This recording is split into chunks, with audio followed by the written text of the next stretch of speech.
نصف زندگیم BTS نصفم کارهای دیگه. من میگم BTS به شما چی داره؟ میگم BTS به ما عشق می‌ورزه. به وسیله BTS توی مسیر درستی از زندگیم قرار گرفتم. BTS هیچ تاثیر منفی رو من نذاشته که من بگم نه من دیگه هیچ کاری نمی‌کنم، شب تا صبح توی گوشیمم. داعش با 200 نفر نیرو شهر 800,000 نفری رمادی رو گرفت. دارید یه نفری رو که قتل انجام میده جلوی دوربین داره سر طرفو میبره. BTS یک گروه موسیقی نیست، یک دینه. ما بردگیشون رو نکردیم و پرستششون هم نکردیم. BTS برای کارش واقعا سختی کشیده. یک فعالیتی باشه که واقعا به صورت آزادانه بشه اون هیجان رو خالیش کرد.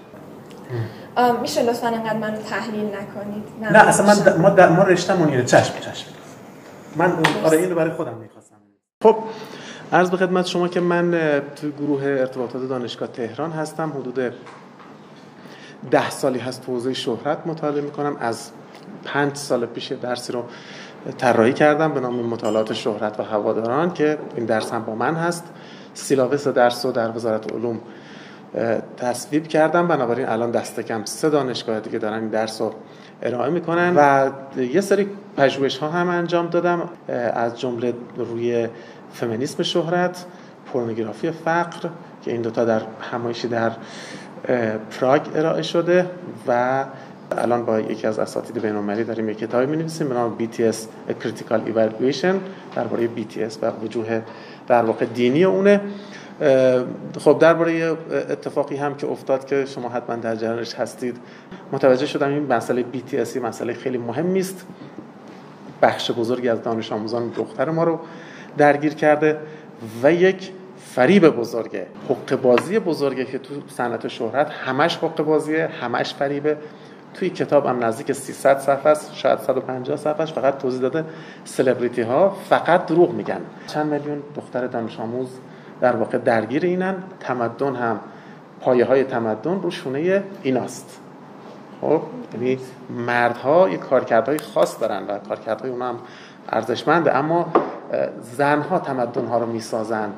جامعه‌ای که چند میلیون دختر دانش آموزش طرفدار BTS و آرمی BTS روزانه 7-8 ساعت برای BTS بردگی میکنه و در واقع به منتقدان BTS حمله میکنه، فحاشی میکنه، جمع میشن مثلا حرکات عجیب و غریب، نمیدونم کیرول، نمیدونم اینا بازی میکنن، این جامعه سرنوشت بسیار تلخی خواهد داشت.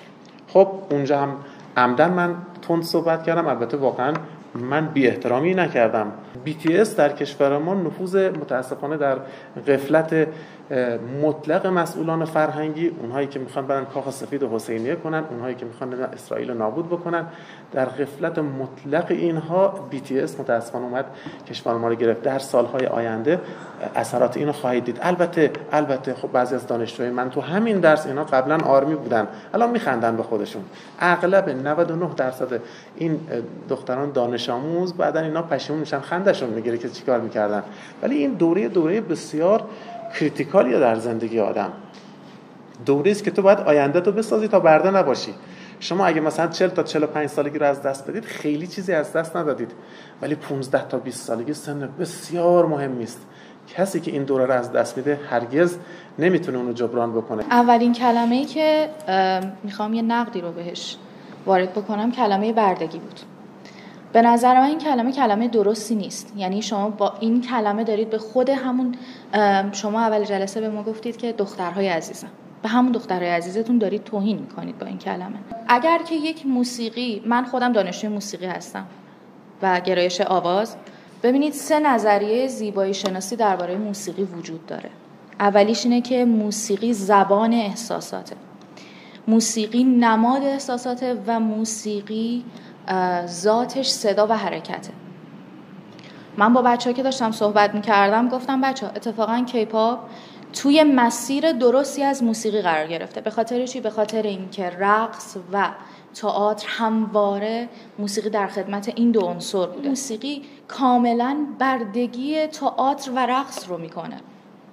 پس این اصلاً چیز اشتباهی نیستش که حالا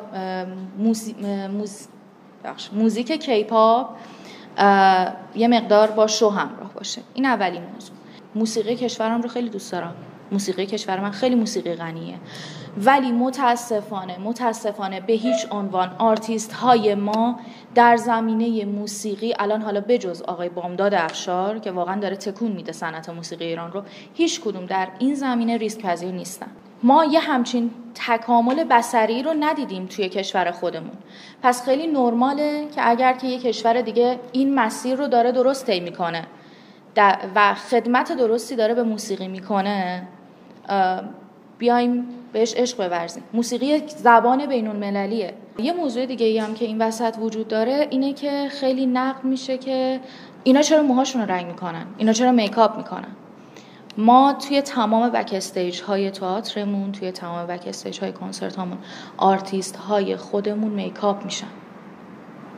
تماما این قضیه وجود داره. یه مسئله هم که وجود داره، شما اصلا توی ویکی‌پدیا سرچ بکنید هنر چیست، اولین جمله که بهش برمیخورید زده هنر کنشیست آزادانه. این آزادی توی هنر اگر وجود نداشته باشه، این هنر توی وجود هر کسی به راحتی میتونه کشته بشه.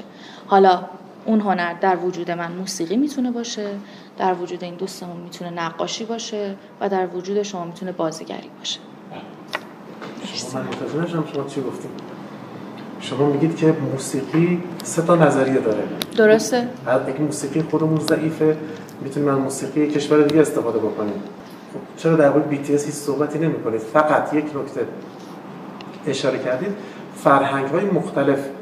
اصلا فرهنگ کره اینجوریه که مرد توش آرایش بکنه. من اتفاقا توی لندن که زندگی می‌کردم، توی محله کره‌ای‌ها بودم. هیچ وقت هیچ مرد کره‌ای ندیدم که آرایش کرده باشه. اصلا خود BTS من میگم این ریشه های دینی داره. همونطور که درباره مسیح هم در واقع این جندر امبیولنس و یه بعضی نظریه های مثلا الهیاتی ارائه میکنن. منتها اتفاقا مشکل اینجا پیدا میشه که BTS و هواداران BTS یه سری گزارهای کلی میارن. من به عنوان کسی که موسیقی بلد نیست یه سوالی از شما میپرسم. همایون شجریان میتونه BTS بخونه؟ بله. BTS میتونه همایون شجریان بخونه؟ خیر. خب اصلا یه چیز اشتباهه. ببینید من یکی از چیزایی هم که گفتم که موسیقی کشور من موسیقی غنیه. شاید همون عضو BTS هم که شما میگین 4 تمرین اگر داشته باشه و 4 مطالعه داشته باشه روی موسیقی کشور ما، چرا که نه؟ از کجا میدونید پتانسیلش رو نداره؟ پس هنوز اون 100 نرسیده. شما بنا به فرض میگید ما باید تمرینش بدیم بتونه مثلا همایون شجریان بخونه. خب متفاوته. الان من الان حوزه اصلی که دارم توش فعالیت میکنم اپراست.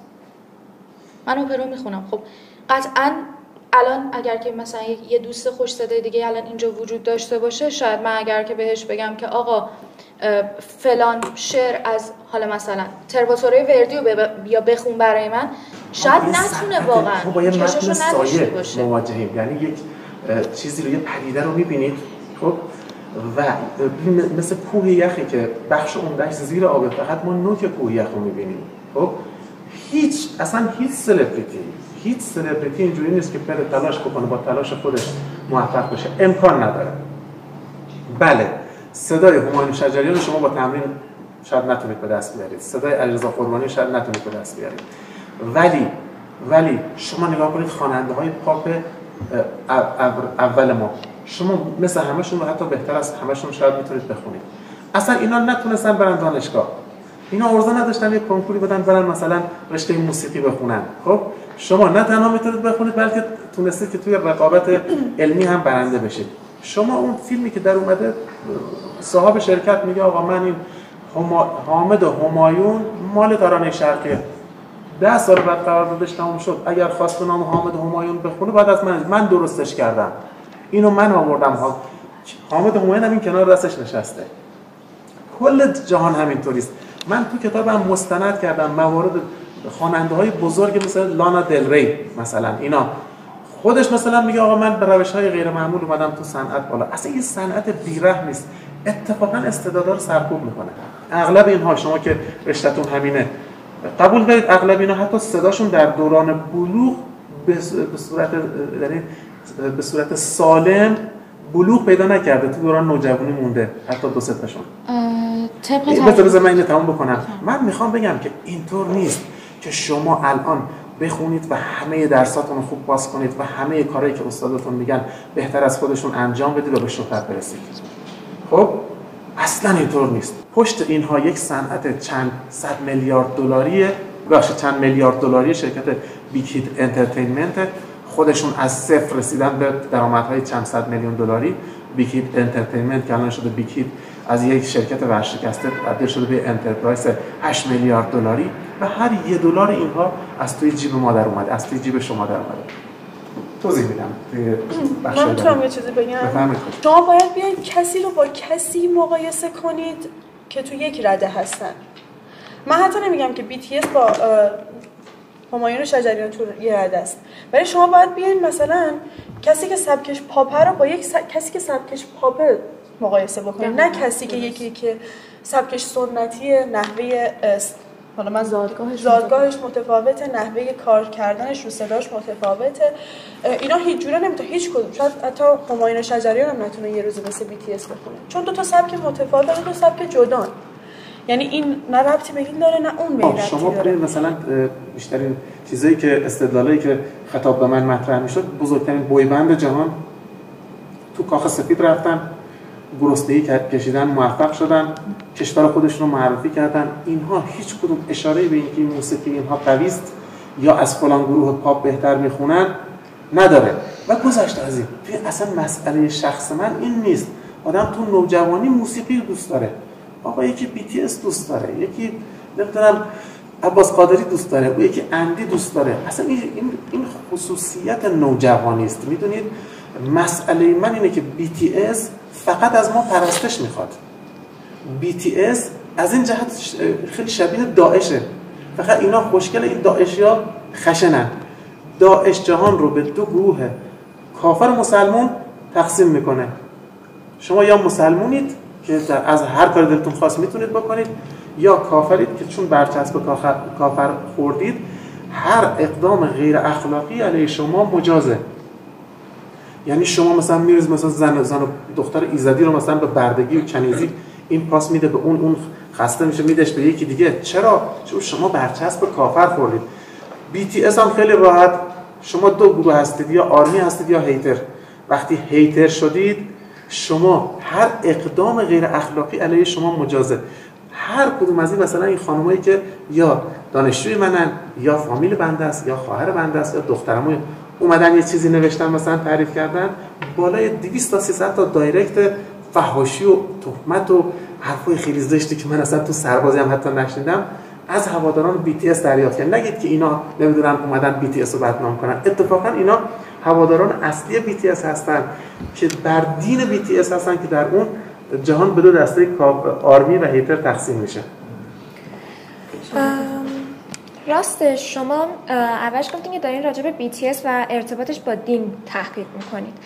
همونطوری که ما گفتیم موسیقی یک زبان بین المللیه، یعنی اینکه هیچ فرهنگی، هیچ دینی و هیچ زبانی نمیتونه تشخیص بده که کسی که به سبک هیپ هاپ میخونه درست داره کارش انجام میده و بهتر از کسی که در سبک‌های سنتی میخونه یا کسی که در این سبک فعالیت میکنه از اون بهتره. ما باید کسایی با هم مقایسه کنیم که در یک سطح قرار دارن. من نمیتونم کسی که تا حالا به موسیقی سنتی ایرانی گوش نداده، با تحریراش آشنایی نداره، با هیچ چیزی از این موسیقی آشنایی نداره بخوام که توی این سبک بخونه. چجوری من میتونم همچین درخواستی ازش بکنم؟ ببینید جا بدم. ببینید اتفاقا من این کارو کردم. من به خاطر کارم سفرهای خارجی زیادی میرم. اون موقع جوان‌تر بودم، شیطون‌تر بودم، مثلا بحث میشد که موسیقی هر کشوری پوری شجریان پخش میکردم. هیچ وقت ندیدم یه حالا مؤدبانه برخورد میکردم گفتن حالا جالب و اینا. هیچ وقت ندیدم کسی خوشش بیاد. ببینید ذهن بایستی پرورش پیدا بکنه. محصولات رسانه‌ای محبوب ترین سریال تلویزیونی که تا حالا دیدی چی بوده؟ من راستش از سریال های ایرانی چیزی نگاه نمی‌کنم. خارجی هرچی همون محبوب ترین سریال تو بهش فکر کن. 2-3 قسمت اولش اصلا چیز جالبی نبود. این سریال ها ما رو آموزش میدن چطور میتونی از من لذت ببری. از قسمت 4-5 دیگه جذاب میشه. خب موسیقی هم همینطوره. آن چیزی که BTS به شما ارائه میکنه هرگز مال هیچ جا نیست. این یه چیزی است که الان در اومده، عده‌ای از همکاران ما نشستن اونجا عناصر مختلفش رو تنظیم کردن. تو جهان شهرت ما اصلا هیچ سورپرایزی نداریم، همه چیز از قبل تعیین شده. بازیگر میخواد بره مثلا بالا جایزه‌شو بگیره، یه گوشه از پیرنشو مثلا لباسشو بلندتر دوختن، از پله که بالا میره پاشو میذاره رو این، از رو شونش بیاد مثلا پایین بکشه بالا، یه هایپی درست بشه. همه اینها از قبل برنامه ریزی شده است. شما با یه صنعت چند میلیارد دلاری سر و کار دارید. هم بالاخره آدم‌های قوی رو میاره، اینها حتما یه ویژگی‌های، من که مثلا به من میگن تو خودت میتونی بخونی، آخه من که خواننده نیستم، اینا حتما خواننده‌های خوبی هستن. من میگم مشکلم با پرستش BTS و این که BTS بچه‌های ما رو، دخترهای ما رو به بردگی گرفته با کمال میل. یعنی شما به جای اینکه یک بار ما زندگی میکنیم، خیلی جالب، مثلا خیلی بالای 1 میلیون فوش من خوردم و خیلی از اینا رو خوندم، بعضی از کامنتارم جواب دادم، سر به سرشون گذاشتم. مثلا یکیش اینه که پس بیام تو رو بپرستیم. آخه تو چرا کسی رو باید بپرستی؟ تو یک بار زندگی میکنی، اون یک بار بایستی خودت محور باشی، نه من. نه اینکه بیای ببینی من چی دارم میگم. حالا من هر کی باشم، هر چقدر مثلا من کل زندگیمو تحقیق کرده باشم روی BTS، تهش اینه که تو باید تصمیم بگیری. من میگم BTS وجوه دینی داره، یکیش هم اینه که شما مناسک برای شما تعریف شده. یعنی شما وقتی BTS هستی باید این کار رو در جمع انجام بدی، باید گروه بزنید، اونجا بحث بکنید. شما بایستی به کفار دست جمعی حمله بکنید، برادران و خواهرانتون رو تنها نذارید. وقتی کسی کافر شد، بالاخره هر عمل غیر اخلاقی علیه اون، دیدم یه فیلمی از یه روحانی در اومده که وقتی کسی کافر شد، شما حق دارید تهمت بزنید که نمیدونم کاری که نکردن بندازید گردنش. واقعا اینطوریه. یعنی غیر از این جردن پیترسون میگه غیر از پدوفیل همه اتهام من زدن، اتهام پدوفیلی هم حتی من زدن. همه اینها البته میگم من چون این انتظار رو داشتم، چون ما پژوهشگر هستیم، میدونستیم که چه اتفاقی میفته. مونتا بحث من اینه که BTS از شما فرمان برداری میخواد. اگر حاضر نباشید این کارو بکنید، میشید مثل اون عده‌ای که گفتن دیگه نمیخوام آرمی باشیم. ببینید چه بلاهایی سر ما تنها کشوری نیستیم که توی کشورمون آرمی زیاده، تو جهان آرمی خیلی زیاده، طرفدارای BTS خیلی زیادن، از همه کشورها هم هستن. ولی اونا میان در کنار آهنگی که به کیپاپ و گروه‌های کره گوش میدن، به موسیقی خودشون هم گوش میدن و در کشور خودشون در سنین ما، در سنین نوجوانی، تفریحات و آزادی‌هایی دارن که بتونن اون هیجان سرکوب شده رو خالی بکنن. تو کشور ما شما فعالیتی واسه من نوجوان، شما میگین انرژی روی درس باید گذاشته بشه تا یک موفقیت بشه. من تا کی انرژیمو بذارم سرمو بکنم توی این کتابا و اون هیجانی که باید توی یک جایی، توی یک مکانی خالی بشه رو سرکوبش بکنم؟ این امکان داره در آینده، حالا دور یا نزدیک، عواقبی رو داشته باشه که هیچ وقت جبران پذیر نباشه، همیشه جبران ناپذیر باشه. و پس من میام کشیده میشم به سمت چیزی که بتونم ذره از اون هیجان سرکوب شده‌مو خالی بکنم و میام میگردم ببینم چی به من نزدیک‌تره. آسیای شرقی یک سری کشورن که از لحاظ فرهنگ به کشور ما نزدیکن، کم و بیش، حالا نمیگم خیلی زیاد نه، ولی نزدیکن.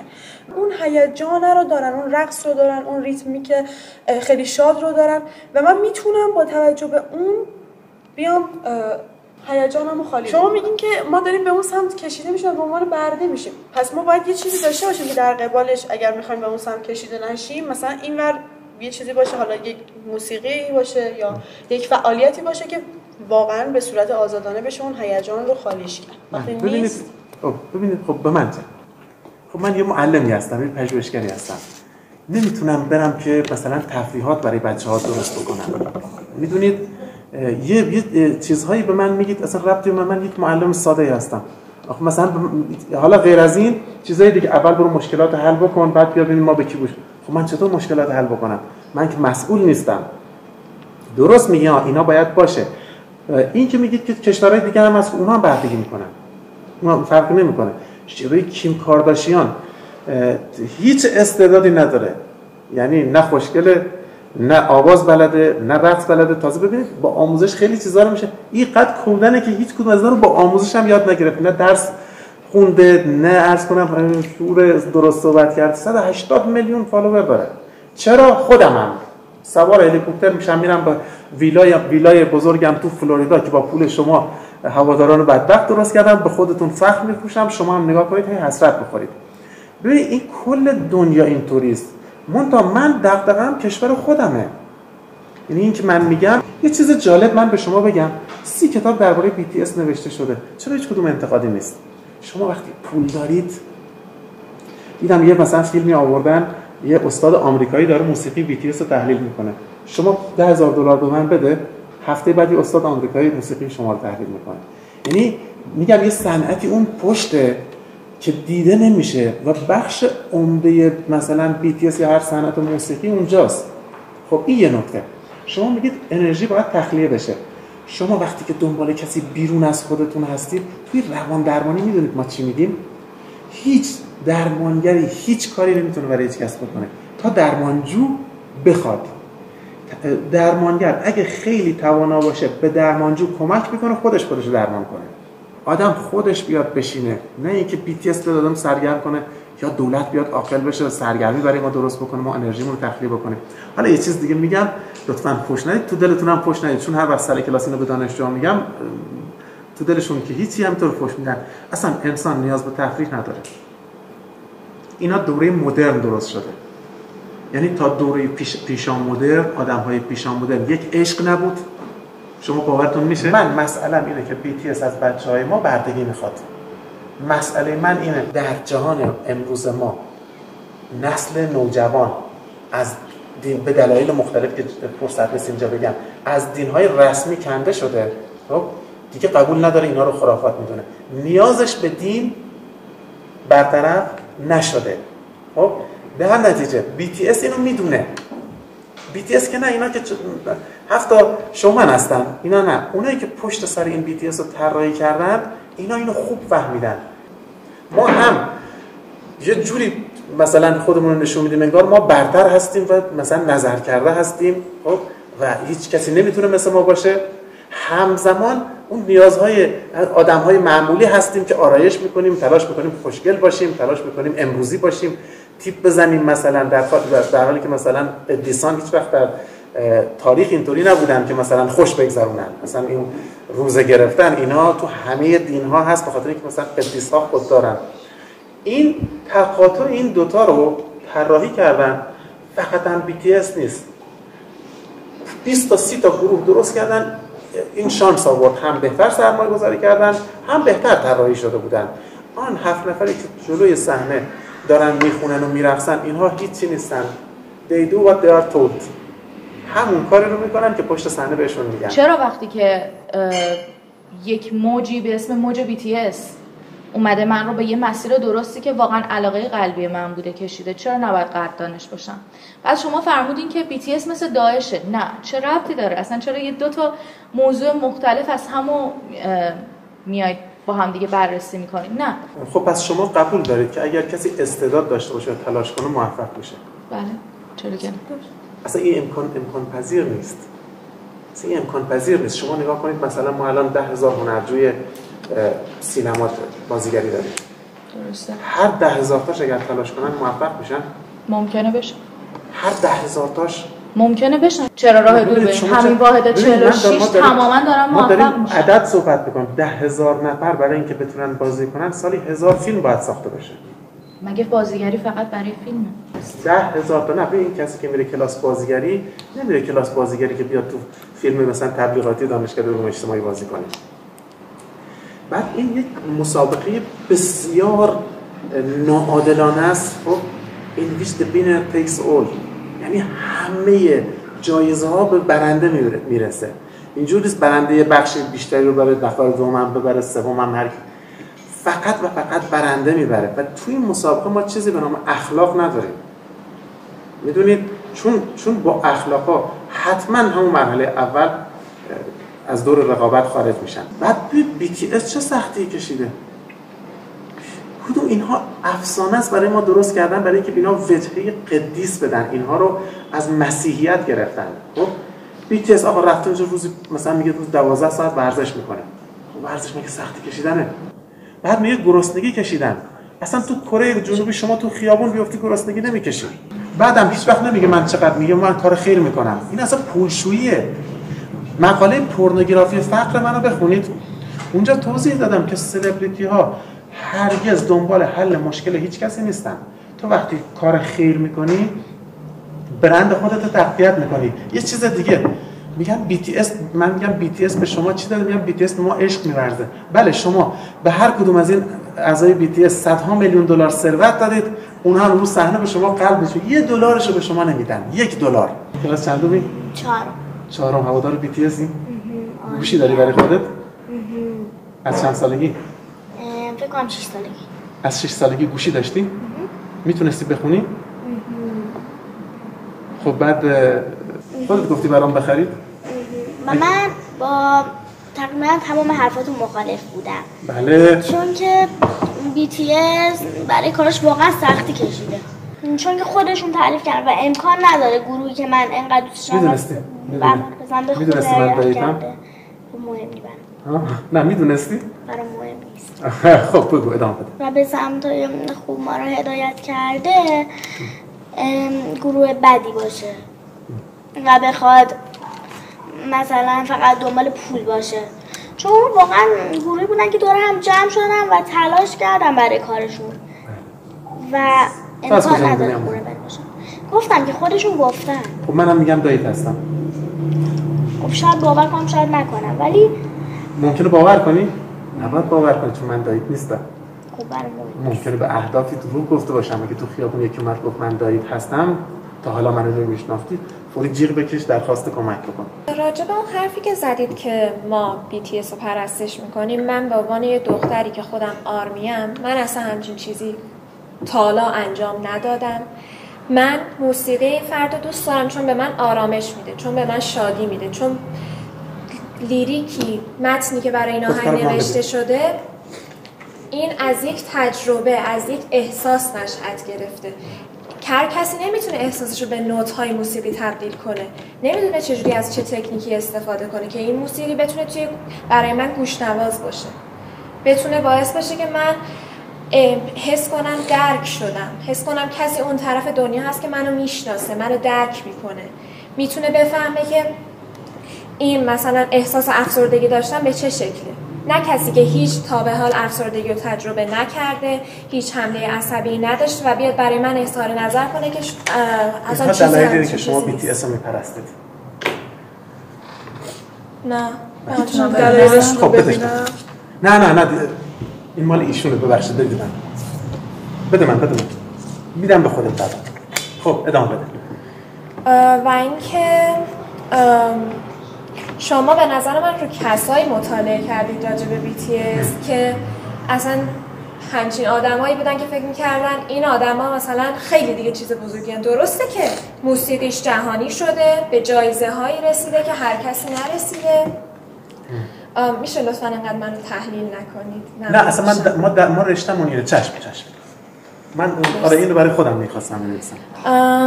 و اینکه شما برای کسایی مطالعه کنید که منطقشون به جایی رسیده که میتونن به عنوان یک فرد 16 سال از حقشون دفاع کنن.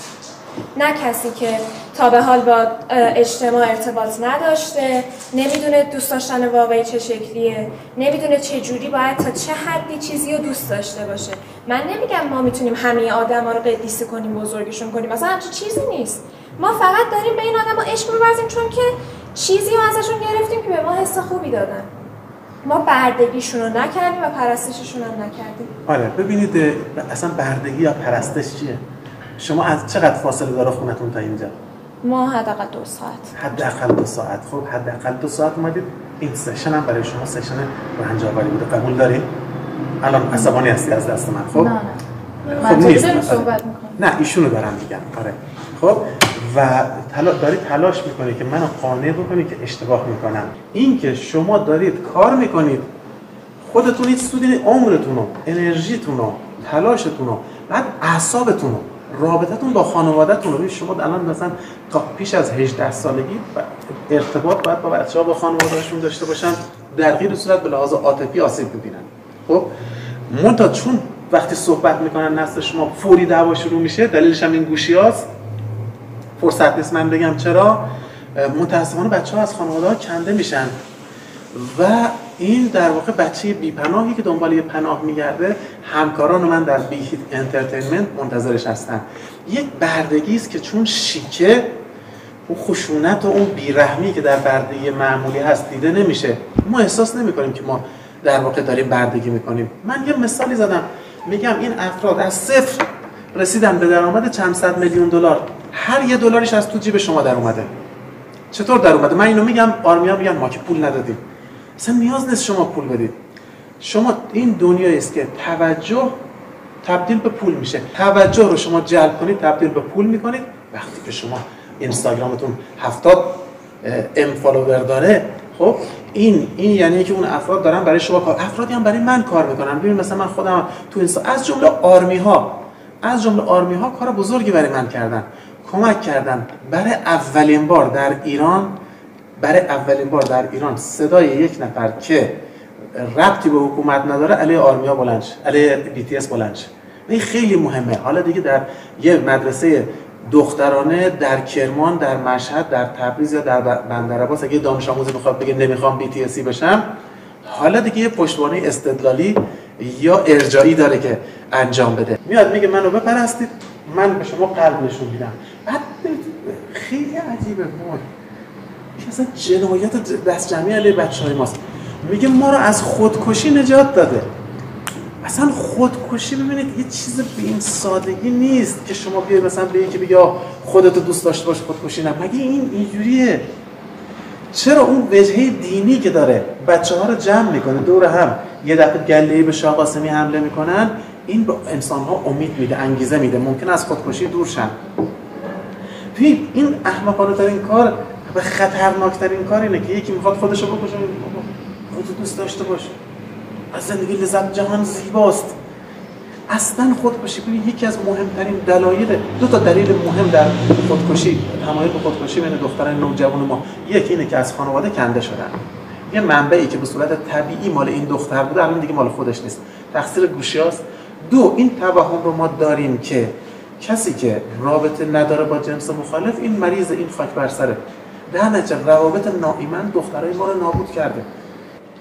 حالا که ما اومدیم اینجا، همونطور که شما به خودتون گفتین که یک نفر که طرفدار حکومت نبوده و به اسم BTS اومده علیه BTS صحبت کرده، شاید این یک نقطه‌ای بود که صدای آرمی ها هم تو شنیده میشد. ما به خاطر همین درس داوطلب شدیم تا حرفامون رو تو یک مناظره منطقی مقابل همدیگه بزنیم. دومین نکته که میخوام راجع بهش صحبت کنم اینه که اگر اینجوری باشه، نسل من این دستشه، چیزی هم جز این نداره. شما میگی که نسل شما رو این از خانواده میکنه، ولی خب من چیزی هم جز این ندارم، پس ترجیح میدم سرمو هم با همین گرم کنم و تشنه شنیدن چیزی هم که گوشام روحم رو نوازش بکنه.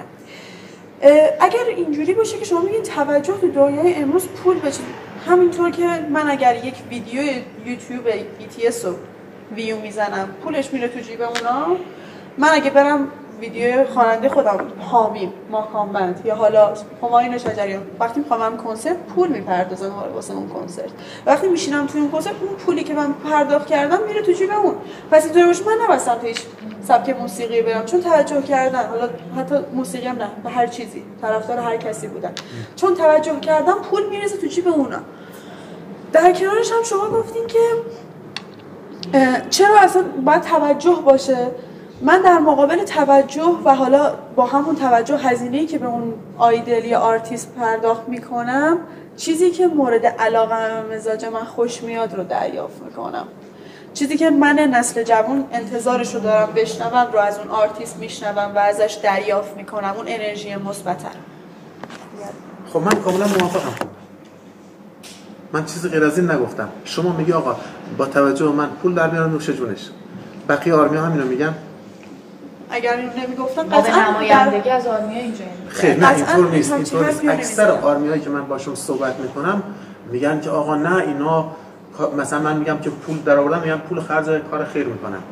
این شما آقا انسانی میخواد آقا اصلا من برم اصلا 10 برابر اصلا میخوام پول بریزم به حسابشون، به کسی مربوط نیست. خب مشکل من اینه که BTS هیچ وقت به زبون نمیاره که آقا من این پولا رو خوش میگذرونم، مثلا ماشینای گرون، خونه‌های لوکس، سفرهای لوکس، اینها رو شما به من دادید. میگه فقط میگه من کار خیر میکنم، پول خرج کار خیر میکنم و هیچ وقت هم نمیگه که چقدر پول خرجه. البته همه سلبریتی ها این کارو میکنن همه سلبریتی ها، ولی وقتی که شما در واقع مثلا ایشون این چیزا رو میتونه بدونه، ایشون حتی 13 سالش هم نیست. اصلا من بحث کردن با ایشون فایده نداره چون ایشون 13 ساله نشده. خب یه چیزی آورده بودن گفتن که یه بچه‌ای نمیدونم خودرو طراحی کرده از تسلا و اینا اومدن و ایران خودرو اینا رو نمیخواد. من اولین کسی بودم تو ایران گفتم این دروغه. چرا؟ چون به 13 سالگی نرسیده. این 13 سالگی اصلا یه سنی است که یه دفعه ذهن شروع میکنه به خیال پردازی جهان، مثلا اون 13 سالگیتون یه دفعه جهان رنگی و چیزهای، و این خلاقیت باعث میشه که شما بتونید آفرینش هنری داشته باشید. من دارم میگم که این ببین مثلا ایشون آرمی بودن ایشون هیچ روانشناسی نباید اینو تایید بکنه. اما متأسفانه صنعت روانشناسی زرد در کشور ما داره چیزای دیگری میگه. کسی نباید به این که مثلا BTS چه طرز آهنگخوانی داره توهین کنه، چون هر کسی مثلا یه سلیقه‌ای داره توی آهنگ و نظرم همون پولی که ما میدیم و بهترش رو دریافت میکنیم. چجوری دریافت میکنی؟ اولا مگه پول دادی؟ اگه مثلا بخوایم بریم کنسرت، خب بهتر چی دریافت کردی؟ گوش دادن آهنگی که دلمون میخواد، چیزی که دلمون میخواد. آره. خب و BTS واقعا تو هر شرایطی از آرمیاش حمایت کرده. مثلا چه حمایتی الان از تو میکنه؟ الان اینکه تو هر شرایطی باید اعتماد خودم و اعتماد به نفس داشته باشم و اینو واقعا تو آهنگاش گفته اعتماد به نفس داشته باش. خب من دو برابر میگم اعتماد به نفس. از ایران حمایت کرده. چی؟ از ایران واقعا حمایت کرده. از ایران حمایت کرده؟ بله. تو شنیدی؟ خوب باشه. و دیدن. فرض کنید الان یه سندی در بیاد گروه رقیب BTS که رقیبی وجود نداره، یکی از گروه‌هایی که معروف شده همه در راستای پیشرفت موسیقی کل جهان دنبال BTS. خب فرض کنید مثلا منو بلک پینک استخدام کرده چون فکر میکنه که BTS بیاد پایین یه تعداد ریزش پیدا میکنه میان سمت من. خب این اطلاعات مهمی نیست. وقتی که معلوم میشه بلک پینک من استخدام کرده دیگه بحث کردن با من چه فایده داره؟ من در استخدام کسی هستم، قانع میشم که BTS مثلا خوبه. میدونید من بحثم اینه، میگم BTS کارهایی رو با نوجوانان و کودکان ما میکنه که بالاتر از آگاهی اوناست. خب نمیتونن اونو درک بکنن. در نتیجه شما وقتی که تبدیل به یه BTSی میشید، خب باید تو مدرسه بگردید خب شما دوست دارید بشین گوش بدید دیگه. چرا باید بگردی بقیه رو BTSی بکنی؟ به خاطر اینکه BTS یک گروه موسیقی نیست، یک دینه. دقیقاً به هم شما فکر کنید داعش با 200 نفر نیرو شهر 800,000 نفری رمادی رو گرفت. چرا؟ چون مردم رمادی داعشی بودن. میدونید یعنی وقتی یه موجی درست میشه 30% 40% مثلا دختران کودک و نوجوان هیچ به خاطر اینکه ترس دارن از آسیب دیدن اعتماد به نفسشون و هواداران آرمیای BTS هم بسیار در این کار خوبن، در ضربه زدن به اعتماد به نفس. 30-40% جمعیت خاکستری هستن که از سر اجبار میان وارد میشن. این اگه کسی بخواد بحث انتقادی بکنه در این باره نباید ساکت بشینه. منم ساکت ننشستم و خوششم خوردم، خوب کار کردم. من هم مثل دختر کوچیک شما از 18 سالگی گوشی اومد دستم. پس از خانواده فاصله نگرفتم و به وسیله BTS توی مسیر درستی از زندگیم قرار گرفتم، تو مسیری که از بچگی آرزوشو داشتم که موزیسین بشم. و اینکه من خیلی از تروماهای کودکیم رو به این وسیله فراموش کردم. چرا؟ چون ذهنیتم مشغول یک موسیقی شد. به عنوان کسی که موسیقیدان هستن باشون صحبت بکنم و با 4 تا دلیل موسیقیایی من رو قانع بکنم که این مسیر اشتباهیه، من همینجا جلوی بقیه دوستانم میگم از آرمی بودنم انصراف میدم. با علی زندوکیلی صحبت کردیم؟ بله، میدونن کیپاپر هستم و میشناسن بنده. نه درباره کیپاپ چی گفت؟ از من پرسیدن که سبکی که حالا دنبال میکنید چیه؟ گفتم که من سبک کیپاپ رو دنبال میکنم. گفتن که به عنوان شخصی که خودشون موسیقی تلفیقی کار کردن، گفتن که سبک تلفیقیه و اوکیه.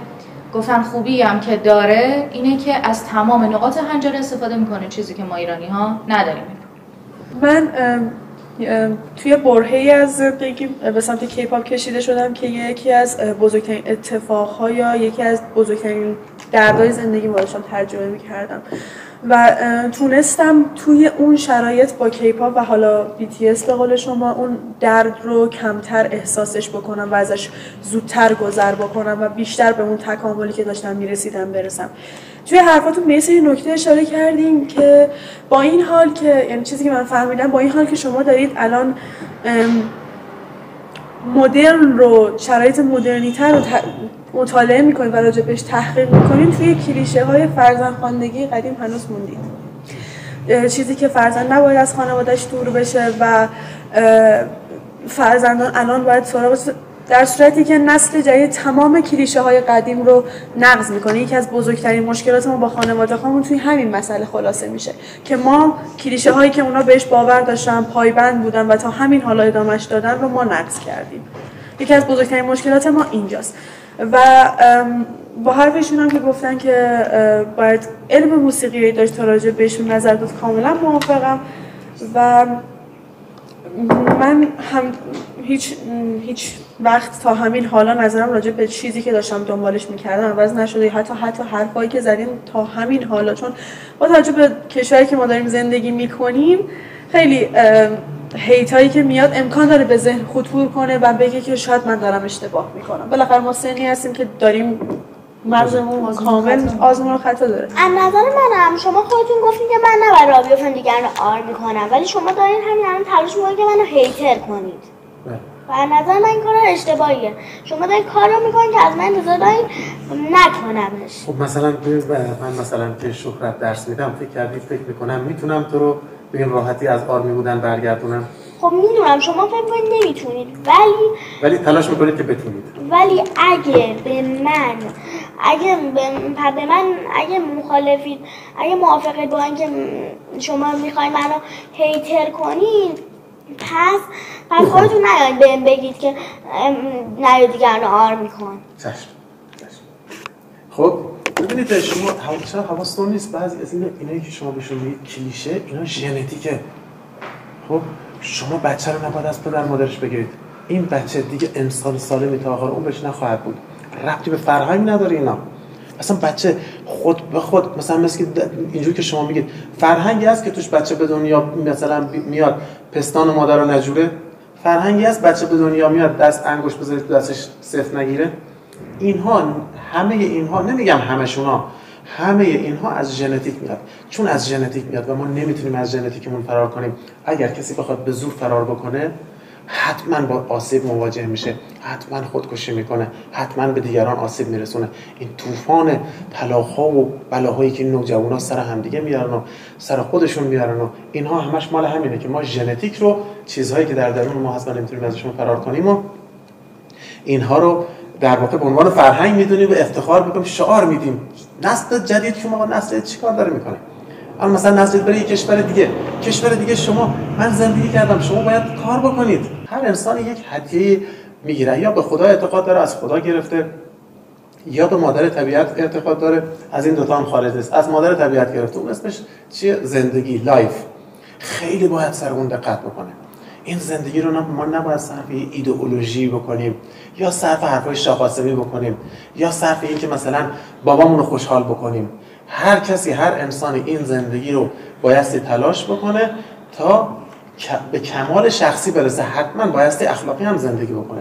اصلا و ابدا خوب نیست این کفران نعمت و ظلم به خوده که من میبینم نوجوانان ما، چند میلیون دختر نوجوان عمر و زندگی و درس و تلاش طرف میگه کشور به درد نمیخوره. خب تو برای که بری خارج باید درس بخونی، تو باید دانش آموز ممتاز، دانشجوی ممتاز بشی که بتونی ادمیشن بگیری. شما بیشتر به کسی در ارتباط بودید که کل زندگیشون رو برای BTS گذاشتن، ولی من به شخصه و با شناختی که از مهتاب دارم، من درسمو خوندم، رتبه اول کلاسم شدم، یه حرفه یاد گرفتم و دارم تلاش می‌کنم چیزی رو پیدا کنم که می‌خوام توش کار کنم. BTS هیچ تاثیر منفی رو من نذاشته که من بگم نه من دیگه هیچ کاری نمی‌کنم، شب تا صبح توی گوشیمم و هیچ کار مفیدی توی زندگیم قرارش انجام بدم.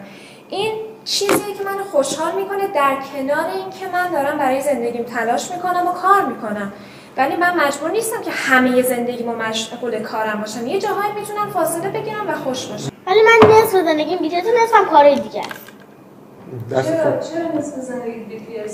چه چیزی از BTS؟ مثلا من سبک کیپاپ رو دوست دارم. یا از چه چیزش خوشت میاد؟ از ریتمش، مدلش و حمایتایی که توش تو آهنگاش میگه. یعنی از چه چیزی حمایت میکنه خوشت میاد؟ از آرمیا، از طرفداراشون. حالا تو سبک کیپاپ 1000 نفر وجود داره که تو سبک کیپاپن. بعد تو گفتی که شما میخوای ما رو هیتر بکنید. خودت میتونی مثلا فکر میکنی که چه حسی نسبت به هیترهای این گروه ها داری؟ خودت هم یه جورایی هیت میدی بهشون دیگه، اینطوری هست؟ مثلا حاضری باشون بحثی خشن‌تری بکنی حتی؟ چه حسی داری نسبت به هیترهای این گروه؟ من بهشون هیت نمیدم ولی کاملا ساده باشون مخالفم. چون از من هیت دادم به دو تا سلیقه متفاوت واقعا اشتباهه. خب پس اصلا این چه اسمی اومده هیتر پس چیه؟ فقط من مخالفم باشون. آها، پس به اینهایی که اینطوری حمله مثلا کردن با آقای شاه قاسمی با اینها مخالفی. دوستی داری که اینطوری رفتار بکنه؟ نه. 99 بالای 1 میلیون من فوش خوردم تو شبکه اجتماعی، 99% کامنت گرفتم، 99%ش فوشه. اینا از کجا اومدن؟ توی هر جامعه تو این جمع ممکنه یک نفر بد باشه، توی قضیه یه نفر خوب باشه. نه ببینید یه نفر 99 نفر فوش دادن، یکی اومده گفته این حرف شما درست نیست به این دلیل به این دلیل. نه 50%. یکی از مشکلات کم سن بودن BTS همین مغلطه است. میگن آقا من مؤدب گفتم. خب بابا تو یه نفر هستی، ما اینجا چند میلیون دنبال کننده داریم. این زیر این فرسته های فقط زیر اون فرسته اصلی 60 کا من 70 کا فوش خوردم. شما 99% رو دارید میبینید چون دلتون میخواد که اونو ببینید، چون مخالف هستین. من دلم بخواد میتونم توی خیابون هر نفر رو ببینم. یعنی من دقیقاً توی مترو که میرم میبینم دختره پیکسل روی کیفش لوگوی BTS، آخ چون یه آرمی دیگه پیدا کردم، چون دلم میخواد که اونو ببینم. من وقتی دارم میگم 99 و 1 این یه عددی است که مستنده و شما عین هیچ تفاوتی نیست. مثلا شما ایشون که داره میگه آقا من در شرایط تروماتیکی بودم و BTS منو نجات داد، و فوکوس گروپ‌های داعش یا عیناً همینطوری است. خب یعنی طرف میگه آقا تا زمانی که داعش نبود من سیگار میکشیدم بین میگشتم، از موقعی که برادرها اومدن تو رمادی خب من تبدیل به اصلا مشکل اصلی شکست دادن داعش نوجوانا بودن. نوجوانایی که تو خیابونا میگشتن و احساس میکردن که داعش به اونا معنویت داره. من میتونم یه چیزی بگم؟ اگر که اعتقاد شما اینه که یک نفری رو که سر میبره به اسم یک دینی با یک سبک موسیقی میاد مقایسه میکنید، این صحبت، این جلسه مبناش سست، اشتباه بنا شده. اگر شما اعتقادتون اینه. بله من واقعا اعتقادم اینه. خب شما دارید یه نفری رو که قتل انجام میده جلوی دوربین داره سر طرفو میبره، به اسم اسلام داره کشت و کشتار انجام میده رو با یه نفری که حالا داره نفع مالی میبره. آقا من اگر که اومدم موسیقی واقعا یک دروغگوی پس فطرتم اگر بگم دوست ندارم از این راه پول در بیارم. من نگفتم که اینا میان سر مردم میبرن، میگم سازوکار هر دو یکی هیچ تفاوتی نداره. این چرا؟ چون هر دو دینی هستن و هر دو جهان رو به دو دسته آرمی و هیتر تقسیم میکنن، کافر و مسلمان تقسیم میکنن. وقتی شما برچسب هیتر خوردی یا برچسب کافر خوردی، هر کار غیر اخلاقی علیه شما مجاز. با توجه به چیزی که حالا ما خودمون هم تجربهش کردیم ولی سعی کردیم با حالا استدلال منطقی این که اونا نسلشون با ما فرق میکنه و ردش بکنیم، اینه که آرمی ها همینطور که ایشون گفتن یک سری هم تو کشور ایران همشون به همه نگاه ها به آرمی ها اینجوریه که اینا بچه‌ن، اینا یه فاز میپره، نمیدونم، در صورتی شاید واقعا یک سری ها یک تیکه از زندگیشون رو به اون مسئله مدیون باشن، یا مثلا یه سری میان تو این تصور میان که آره اینا نمیدونم بسنده کردن به یک سری افراد که معلوم نیست، همون حرفی که ایشون هم زدن، خانومن، آقا هم، بزرگسالن، بچه‌سن، اصلا مشخص نیست. در صورتی که این حرف‌ها این خشم و هی شما یه فنرم هی سعی کنید فشارش بدید بالاخره یه جا دقیقاً هی همه خشمگینن و هم منتظرن یک تیکه. من شدید باعث خشم نشد. نه حرف‌هایی که منم با نظر مهدی موافقم.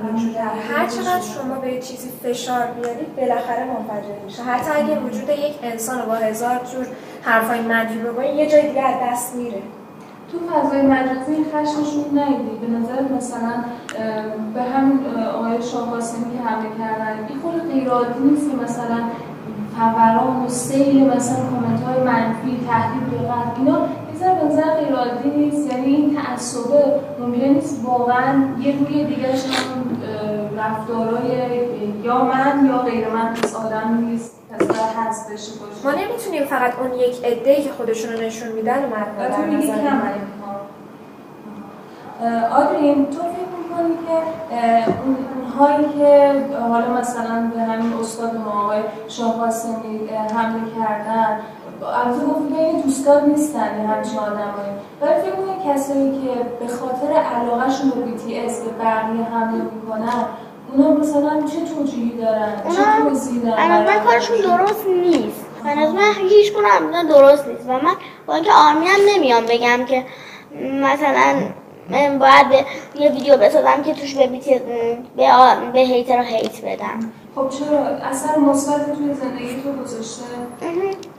خیلی مثلا من وقتایی که دوستان با قطع رابطه هم کار کردم به خاطرم BTS بهم امید داد. خب این باعث نشد یعنی تو رو از تنهایی نجات بده؟ شما حق ندارید زندگیتون رو نجات بدید. امیدوارم که شما روی موسیقی مطالعات بیشتری داشته باشید. منم زندگیمو نجات بدم. من 45 سالم دیگه چیزی زیادش تمومه. خب آره تو حرفی نداری چون خیلی کم حرف شدی. منم رایم همینه که دوست داری من داییت باشم؟ نه شما حالا اگه بهت بگم واقعا داییتم می‌خواستیم سورپرایزت کنیم چی میگی؟ میگم نه ممنون. حالا ازش حمایت میکنم. ازش قول میدم حمایت بکنم.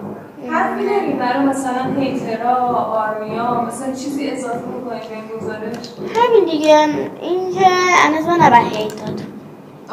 بعد آزاد گذاشت دوست داره علاقه‌اش دوست داره. اصلا منم که سر هیتر میشناسم که میان به من هیت میدن یا به BTS. باشون بحث کردی تا حالا؟ من فقط بهشون گفتم کار زشته و رفتم چون نمیخوام وارد این همسنی های خودت بودن؟ هم بزرگتر هم کوچیک‌تر و رفتم هم بدون که باید بحث بکنم. باش من دیگه حرف کنم اگر میخواین چیزی اضافه بکنید. یه نکته فقط بگم که درباره اسمش آگرین آره ماشاءالله. ببین شما خیلی عجیبه نوجوانان چون توانایی بیشتری تو شبکه‌های اجتماعی دارن بدون اینکه آگاهی سیاسی داشته باشن یا حتی رأی داشته باشن تعیین کننده شدن تو مباحث سیاسی. این آدم‌های مثلا مثل من بسیار خطرناکه. ببین شما وقتی که 10 سال بعد پشیمون میشی که این کارا رو کردی یا متوجه میشی بازیچه شدی ولی تاثیرتون 10 سال پیش گذاشتی. چطوری بیا آدم‌های آدم حسابی‌ها از فوش خوردن میترسن. یه مثلا خیلی کم همکارای من جرأت بکنن این کاری که من میکنم بکنم. پدر بزرگ معلم استاد دانشگاه یه نفرم بهش فوش بده براش خیلی زشته.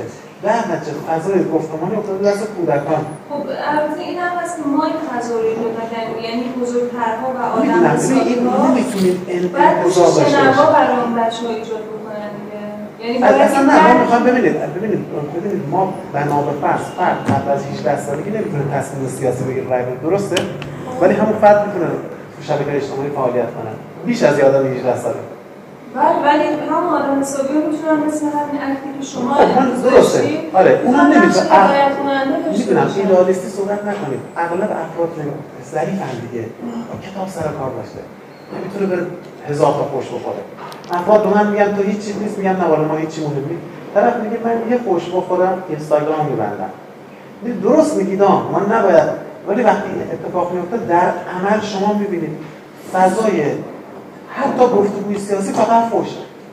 اینا فوش میدن اصولگرا فقط فوش میده به استاطرت فوش میده به اصولگرا برانداز فوش میده شما نمیتونید برید تو توییتر بحث کنید حرف درستایی ولی به نظر من باید میانداری بکنه همون آدم حسابی‌ها باید میانداری بکنن و همین اکت‌های مثل شما داشته باشن اغلب اینها میترسن مثلا همون گفتم جمعی سنت که بالا بره میترسی. مثلا شما الان من استاد دانشگاه هستم، 80% دانشجوی من دخترم.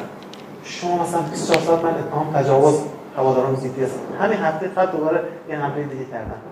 من نمیترسم ولی بقیه میترسن.